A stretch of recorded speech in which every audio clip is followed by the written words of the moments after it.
2021 সালে মুক্তি পেয়েছিল পুষ্পা দ্য রেইজ। দক্ষিণী তারকা আল্লু অর্জুন এবং রশ্মিকা মান্দানার জুটি ঝড় তুলেছিল বক্স অফিসে। ব্যবসার নিরিখে পুষ্পার কাছে পিছিয়ে পড়েছিল অনেক ছবি। দেশের বক্স অফিসে 350 কোটি টাকার বেশি ব্যবসা করেছিল এই ছবি। তারপর থেকেই ছবির দ্বিতীয় ভাগ পুষ্পা দ্য রুলের অপেক্ষায় রয়েছেন দর্শক ও অনুরাগীরা। ইতিমধ্যেই মুক্তি পেয়েছে ছবির প্রথম ঝলক। এবছর 15ই আগস্ট স্বাধীনতা দিবসের দিনে মুক্তি পাবে বহু প্রতীক্ষিত এই ছবি। এখনও প্রায় মাস 6 অপেক্ষা।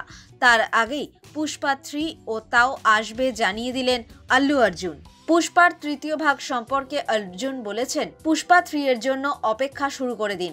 পুষ্পার তৃতীয় ভাগ নিয়ে আমাদের একটা ভাবনা আছে, সেটা ইতিমধ্যেও ছকেও ফেলেছি। বাকিটা ক্রমশ প্রকাশ্য।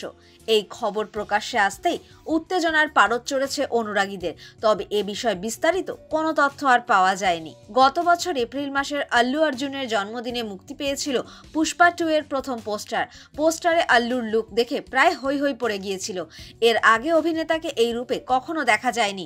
লাল টকটকে কপাল, গাল দুটো আবার নীল, জোড়া ভ্রুর মাঝখানে জলজল করছে চন্দনের ফোঁটা, পরনে শাড়ি, গলায় লেবুর মালা, মুখে দাড়ি গোঁফ, হাতে ধরা বন্দুক। খানিকটা বৃহন্নলার সাজেই ধরা দিলেন আল্লু। দ্বিতীয়বার পুষ্পাকে বড় পর্দায় দেখতে অধীর আগ্রহে অপেক্ষা করছেন দর্শকরা। তার মাঝেই পুষ্পা 3 এর ঘোষণা আগ্রহ আরও খানিকটা বাড়িয়ে দিল।